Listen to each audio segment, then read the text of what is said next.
My name is Perla Sofia Slices. I'm 16 years old, and I'm from Dalton, Georgia. I'm a junior in high school, and my parents come from Mexico. I have 5 other brothers and sisters.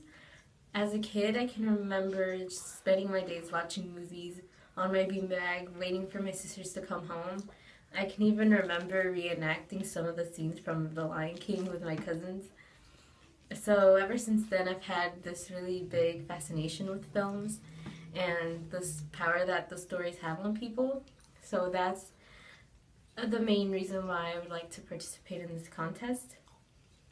Um, I chose the film Schwarzfahrer because I had a deeper connection with the protagonist for the reason that when I was younger, my parents and my whole family would get scolded for speaking Spanish out in public, and I would also hear a lot of racist remarks about being an illegal immigrant even though I was born here in the United States.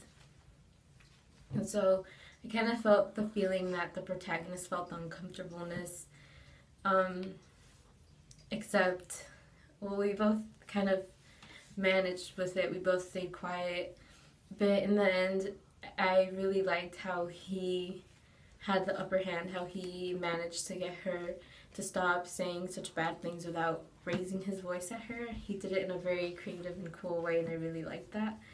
I also really like how the music in the beginning and the end was very jazzy, very calm. The sound of the saxophone was really soothing and relaxing, and it was really important since at the very end of the movie you had just come from the whole commotion of the words that the elderly woman said and how it created this tension inside of people, and just the total opposite, the sound of the saxophone really left you feeling good about the movie and it made you feel relaxed.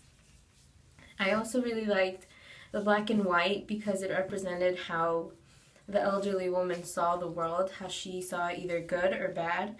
If you're like her, then you're good, or if you're not like her, then you're bad, even though she judged the protagonist without having really known him.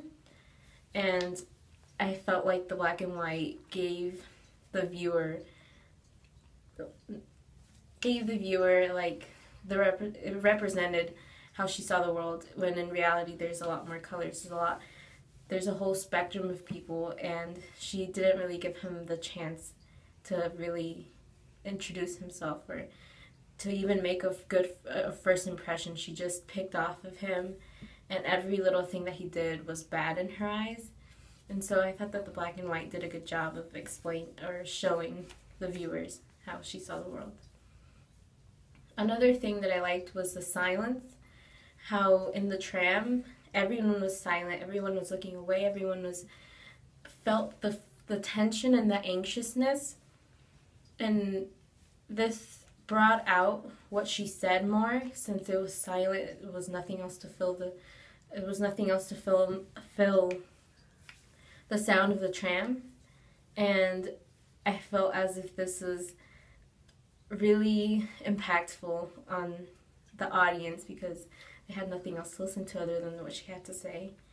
And it brought out that outside noise, the sound of the music on the man's headphones.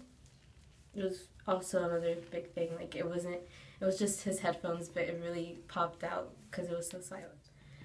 I really enjoyed this film because of the meaning that it had, especially today where in Germany they have the refugee situation where it's necessary for people to be able to respect each other and where we come from and just who we are. And even here in the United States with immigrants from Mexico, immigrants from all over the world, we have to know how to treat each other like human beings because that's really what we are. There's not much difference in that. And I believe that everyone should be able to watch this film and to learn from it, to see how not to treat people and how to deal with the situation of being treated like that.